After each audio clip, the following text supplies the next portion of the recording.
მოგესალმებით მეგობრებო და მოდი ყველანაირი შესწავლის გარეშე პირდაპირ გეტყვით თუ რის განხილვას ვაპირებთ დღეს. დღეს ჩვენ შევეხებით ძალიან საინტერესო თემას, რაც არის ნენი ჰანტერ x ჰანტერიდან.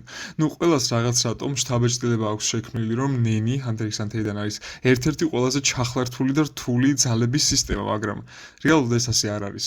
ძალიან მარტივი ასახსნელია, ძალიან მარტივად შეგვიძლია ყველაფერს გავყვეთ, გავიგოთ და ასე შემდეგ. ამიტომ მოდი დავიწყოთ ვიდეო. მაგრამ სანამ ვიდეოს დავიწყებთ, ერთი მნიშვნელოვანი კითხვა მაქვს. გვაქვს ორი ვარიანტი შემდეგი ვიდეოსთვის. გადავიღო ისევ ჰანტერ x ჰანტერზე და ავხსნა საინტერესო ძალები, აი აქ რამოდენიმე პერსონაჟი ამოვარდება და მათ ძალიან საინტერესო ძალები აქვთ, ნენის გამოყენება ძალიან მაგრად შეუძლიათ. შემიძლია ამ ადამიანის ძალები ავხსნა შემდეგ ვიდეოში, ან ისევ გავაგზავნოთ სოლო ლეველინგი. არ ვიცი, დაწერეთ კომენტარებში გინდა სოლო ლეველინგი გავაგზავნო თუ ისევ ჰანტერ x ჰანტერი გადავიღო. ამიტომ ველოდებით თქვენს კომენტარებს და ვისაც უფრო მეტი ექნება, რა თქმა უნდა, ის იქნება შემდეგი ვიდეო. და ახლა მოდი დავიწყოთ უშუალოდ რა არის ნენი. მაგრამ სანამ უშუალოდ ნენი რა არის გავიგებთ, უნდა ვიცოდეთ ნენი საიდან მოდის. და ეს არის აურას დახმარებით, ჩვენი ასე რომ ვთქვათ, პერსონაჟები აურმა ფარმერები არიან, აურა პოინტები აქვთ, კაი ხუმრობ. გვერდზე იყოს. მოკლედ, როგორც ნარუტოში არის მაგალითად ჩაკრა, ისე არის აქ აურა. და აურა არის მთელ სხეულში, ადამიანის მთელ სხეულში და ის გამოიყოფა ფორების მეშვეობით. მაგრამ თუ ადამიანმა არ იცის, რომ მას გააჩნია ეს აურა, ის მისი სხეულიდან ასე რომ ვთქვათ, ნელ-ნელა გადის და ასე რომ ვთქვათ, იფანტება. მაგრამ იმ შემთხვევაში, როდესაც შენ გაიგებ და გაანალიზებ, რომ შენ აურა გაქვს, შეგიძლია ეს ფორები, საიდანაც ეს აურა გამოიყოფა, დახურო, გააღო, აკონტროლო და ასე შემდეგ.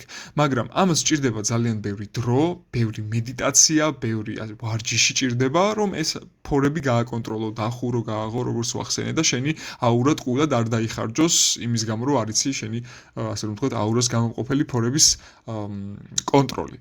მაგრამ ასევე არსებობს მეორე მეთოდი, როდესაც შენი მასწავლებელი იქნება თუ ნებისმიერი ადამიანი, ვისაც უკვე აურას კონტროლი შეუძლია, შენ სხეულში თავისი აურა გადმოიტანოს და ძალით დახუროს და გააღოს შენი აურას ფორები, რითიც შენ მიგახვედრებს თუ როგორ უნდა გააკეთო ეს, რაც რეალურად ძალიან სარისკოა, მაგრამ გონს და კილოას ასე გაუკეთის და ასე ასწავლეს პირველად ნენი და ახლა უკვე გადავიდეთ ნენის ბეისიკებზე, ანუ საწყისებზე და შემდეგ უკვე შედარებით რთულზე და საინტერესოზეც გადავალთ.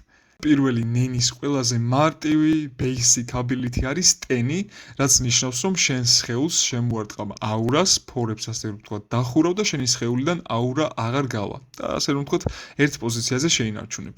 ამ დროს შენ არც აურას აძლიერებ, არც არაფერს, უბრალოდ შენ სხეულს ფარავ აურათი, რომ სხვისი შეტევისგან თავი დაიცვა, ოღონდ აქ მენტალურ შეტევაზე არის საუბარი, იმიტომ რომ ტენი სხეულს ფიზიკურად არ იცავს, უფრო მენტალურად გიცავს და ასე რომ ვთქვათ, შენი სხეული შემოსილი არის ამ აურათი და არ იჟონება, არ გადის შენი სხეულიდან და ეს არის ყველაზე საწყისი, ყველაზე მარტივი, რაც უნდა იცოდე, როდესაც იწყებ უკვე ნენის კონტროლს. ხოლო შემდეგი ყველაზე მარტივი basic ნენის ძალა არის ზეცუ. როდესაც შენ თლიან ნენის ძალებს თიშავ.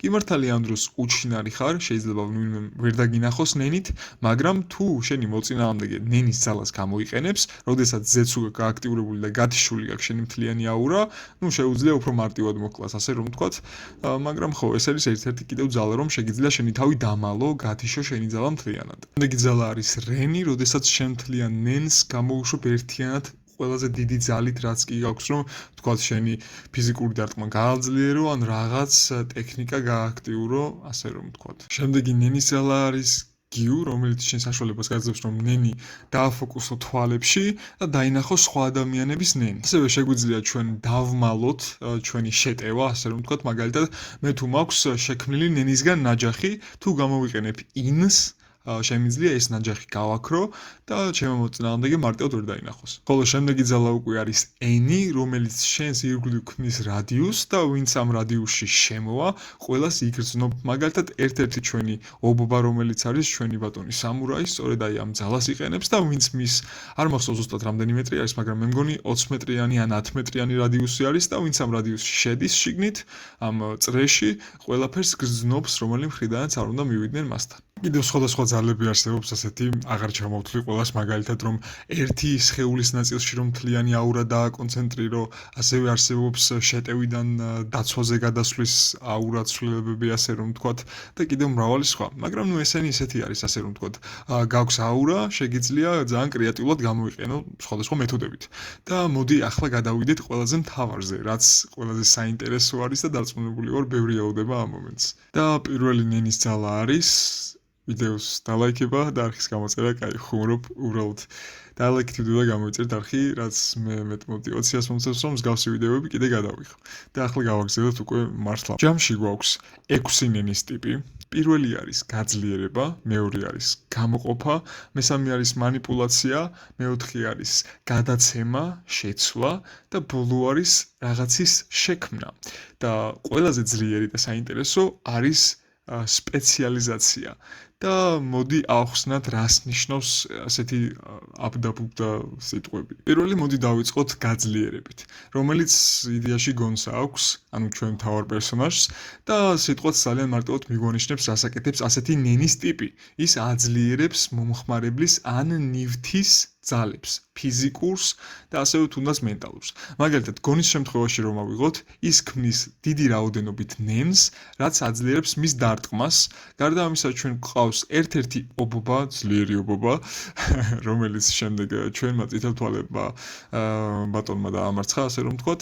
და ხო, ესეთი სახის ადამიანები ძირითადად თავის ძალას, გაძლიერების ძალას იყენებენ ფიზიკურად, ანუ თავის შესაძლებლობებს, ფიზიკურ შესაძლებლობებს იძლიერებენ უფრო ჩქარები არიან, უფრო ძლიერად ურტყამენ, უფრო გამძლეები არიან და ასე შემდეგ. ძალიან მარტივი ძალა არის, ძალიან მარტივი გადმოსაცემია, ამიტომ ბევრს აღარ ვილაპარაკებ. ხოლო შემდეგი არის გარდაქმნა, ანუ მუტაცია, რაც შენ საშუალებას გაძლევს, რომ შენ ნენს მიანიჭო რაღაც ბუნებრივი ელემენტის, ან თუნდაც ადამიანის მიერ ხელით შექმნილი ელემენტის შესაძლებლობები. მარტივი მაგალითი არის, როდესაც კილუამ თავისი ნენი გარდაქმნა ელექტროენერგიად, ან როდესაც ჩვენი ბატონი ჰისოკა თავის ნენს იყენებს როგორც რეზინას, ან საღეჭ რეზინს, ასე რომ ვთქვათ. მაგრამ რეალურად მან თავისი ნენი გარდაქმნა ისეთ მატერიად, რაც ძალიან წელოდი არის, ძალიან გამძლე არის, ანუ ტყუებსაც კი შეერზეთი რაღაცა არის. და გარდა ამისა ძალიან დიდ მანძილზე, ასე რომ ვთქვათ, იწელება, ემაგრება და ასე შემდეგ. რაც ძალიან საინტერესო არის. სხვათა შორის ძალიან ბევრს ერევა გარდაქმნა და ასევე შექმნა ერთმანეთში, ეს ორი ნენის ტიპი ერთმანეთში ერევა.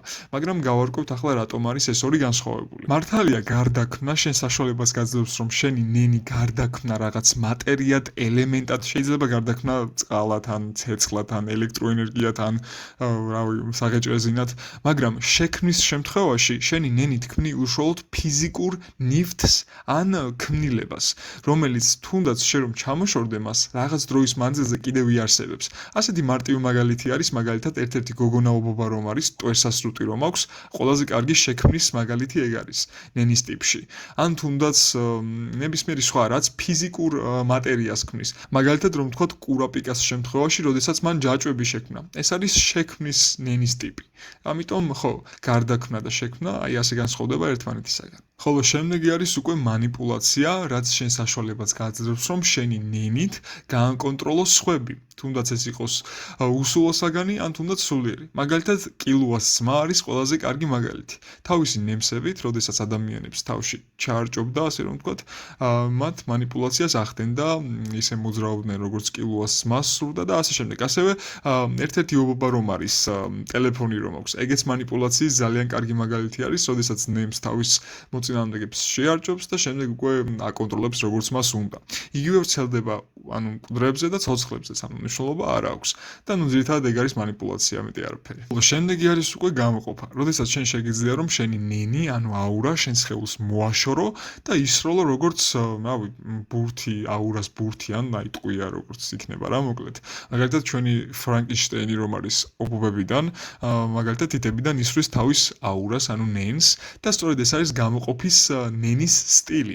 ასევე ჩვენ ხვდებით კუნძულზე, როდესაც ფრენბურთს თამაშობენ, ჩვენი მთავარი პერსონაჟის მამის ძმაკაცი მარტივი მისახვედრი რო იყოს, ქმნის ბურთის ფორმის თავის აურას, რომელსაც თავის სხეულიდან იჭრის, აშორებს და ისვრის როგორც ტყვია რა, ან რაღაც წეული და საკმაოდ ძლიერიც არის რა.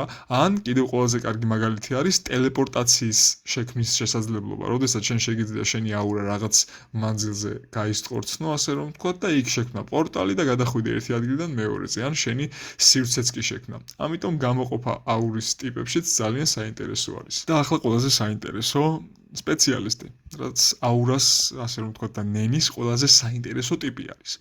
ეს არის ისეთი აურა, როდესაც არც ერთ ჭრილში არ ჯდება არც ერთი ხუთი წინახსენებული აურის ტიპების.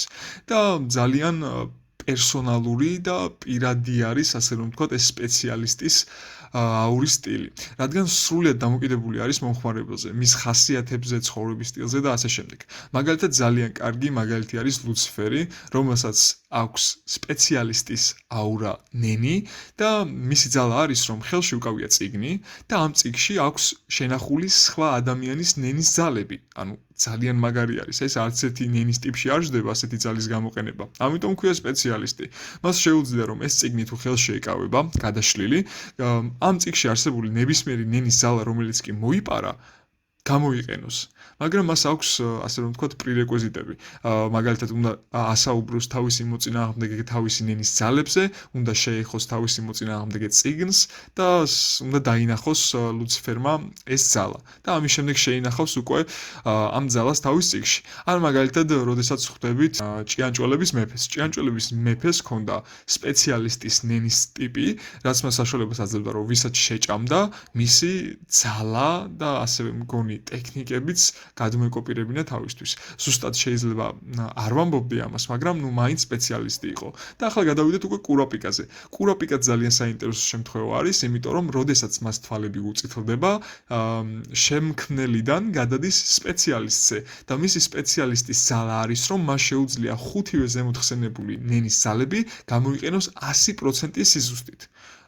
და რატომ არის ეს კარგი, რომ 100%-ით იყენებს ხუთივე ნენის ძალას, ახლავე აგიხსნით. მაგალითად, მარტივი მისახვედრი რომ იყოს, ვთქვათ, ჩვენ გვაქვს ნენის ტიპი გაძლიერება. როდესაც მე მაქვს ნენის ტიპი გაძლიერება, მე შემიძლია ეს გაძლიერების ტიპი გამოვიყენო 100% პოტენციალით. მაგრამ როგორც გრაფაზე ხედავთ, ამის შემდეგ მოდის გამოყოფა და გარდაქმნა. მაგრამ მე გარდაქმნას და გამოყოფას 100% პოტენციალით ვერ გამოვიყენებ. ამათ გამოვიყენებ 80% სიზუსტით.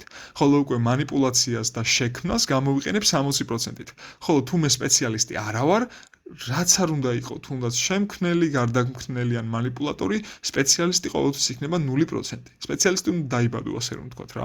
ან რაღაც დროის და ვარჯიშის შემდეგ შეგიძლია გახდეს სპეციალისტი, ასე რომ ვთქვათ. და ჩემი აზრით ეს ძალიან მარტივი მისახვედრი არის.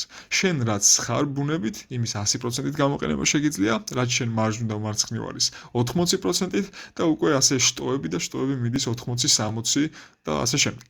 მაგრამ აქ ერთი პრობლემა არის. მაგალითად, თუ შენ გრაფაზე ხარ შემქმნელი, შენიდან მარჯვნივ კი მართალია გარდაქმნის გამოყენება 80%-ით შეგიძლია, მაგრამ სპეციალისტის გამოყენება გაქვს 0%-ით და манипуляცია 60%-ით. ანუ შენიდან მარჯვნივ 80%, ანუ ქრება, ტყუილად იკარგება. ამიტომ ამ გრაფაზე ყველაზე კარგი არის რომ იყო გამაძლიერებელი, იმიტომ რომ არანაირი ძალები არ გიკარგება სპეციალისტის გამო რაღაც დონეზე. და ხო, ჩემი აზრით ესეც ძალიან საინტერესო არის. და აქედან გამომდინარე, კურაპიკას სპეციალისტობა მას საშუალებას აძლევს, რომ ყველა ხუთივე ნენის ტიპი გამოიყენოს 100%-ით. ანუ ის შეზღუდვებს საერთოდ იხსნის და 100% პოტენციალს იყენებს ხუთივე ნენის ტიპში, რაც ნუ რა თქმა უნდა ძალიან ძლიერია, როდესაც ხუთივეს ერთდროულად გამოყენება შეგიძლია. ხოლო მაგალითად, კილოას შემთხვევაში კილოა იყენებს ძალიან მარტივად გარდაქმნას და სხეულის გაძლიერებას. ან მაგალითად გონი იყენებს გაძლიერებას სხეულის და გამოყოფას, როდესაც თავის მუშტს უფრო დიდ მანძილზე ისვრის.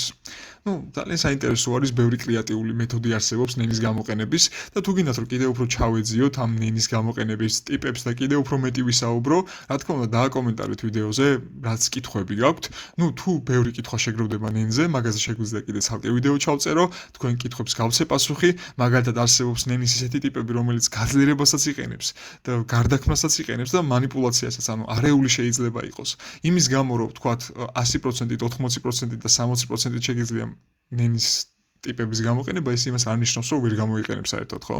ამიტომ კითხვები გამოვუშვით და თუ ბევრი კითხვა დაგროვდება ნენზე, რაც გაინტერესებთ, ერთ ვიდეოში გავუცეთ ყველას პასუხი. დღეისათვის მეგობრებო, მოკლედ სულ ეს იყო. იმედია მოგეწონათ ვიდეო და თუ მოგეწონათ აუცილებლად დალაიქეთ ვიდეო და გამოიწერეთ არხი. რაც უფრო მეტი გამომწერი გეყოლება მით, უფრო მეტი და მეტი ვიდეოები დაიდება. და ხო, კიდევ ერთხელ გიმეორებთ, თუ გინდათ, დაწერეთ, რომ solo leveling-ი გადავიღო შემდეგში, ან ისევ Hunter x Hunter-ს დაუბრუნდე. აპატროებით.